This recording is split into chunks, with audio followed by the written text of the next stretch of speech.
আসসালামু আলাইকুম সবাইকে। প্রাণ আরএফএল গ্রুপের পক্ষ থেকে সকলকে জানাচ্ছি স্বাগতম। আজকের এই ভিডিওতে আমরা যেই বিষয়টি নিয়ে আলোচনা করব সেটি হচ্ছে একজন আদর্শ বিক্রয়কর্মীর কাস্টমার অভিবাদন। একজন এসআর বা বিক্রয়কর্মী যখনই মার্কেটে ভিজিট করেন তখন সেখানে কাস্টমার বা দোকানদারদের সাথে যোগসূত্র স্থাপনের সময় একজন এসআর বা বিক্রয়কর্মীকে বেশ কিছু বিষয় লক্ষ্য রাখতে হয়। দোকানে প্রবেশের পূর্বে একজন এসআর প্রথমেই যেই বিষয়টি লক্ষ্য করবেন সেটা হচ্ছে দোকানে প্রবেশের পূর্বে তার মুখমণ্ডল, চুল, পোশাক ঠিক আছে কিনা সেই বিষয়টি তাকে খেয়াল রাখতে হবে। পরবর্তীতে সে যে কাজটি করবেন সেটা হচ্ছে দোকানের সামনে গিয়ে দোকানের সাইনবোর্ডটি পড়ে নেওয়া। সেখানে দোকানের নাম অথবা দোকানদারের নাম অথবা দোকানদারের মোবাইল নম্বরটি তাকে লক্ষ্য রাখতে হবে। দোকানের সামনে গিয়ে তাকে অবশ্যই অবলোকন করতে হবে যে দোকানের মালিক বা সেই দোকানি ব্যস্ত আছে কিনা।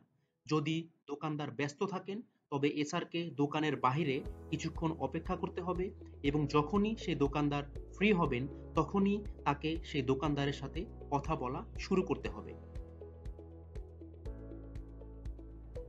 দোকানে প্রবেশের পর একজন এসআর প্রথমেই যে কাজটি করবেন সেটা হচ্ছে দোকানিকে সুন্দরভাবে এবং সম্মানপূর্বক সালাম প্রদর্শন করা এবং দোকানির সাথে হ্যান্ডশেক করা। অবশ্যই সেই দোকানদারকে প্রশংসার মাধ্যমে তাকে সন্তুষ্ট করার চেষ্টা করতে হবে।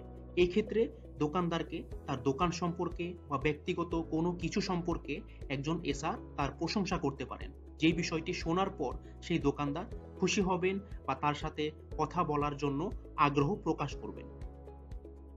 অবশ্যই এসআর বা বিক্রয় কর্মীকে দোকানির সাথে আত্মবিশ্বাসের সাথে হাসি মুখে কথা বলা শুরু করতে হবে, কারণ আত্মবিশ্বাস এবং হাসি মুখ এই দুটো জিনিস হচ্ছে ইতিবাচক মনোভাবের বহিঃপ্রকাশ।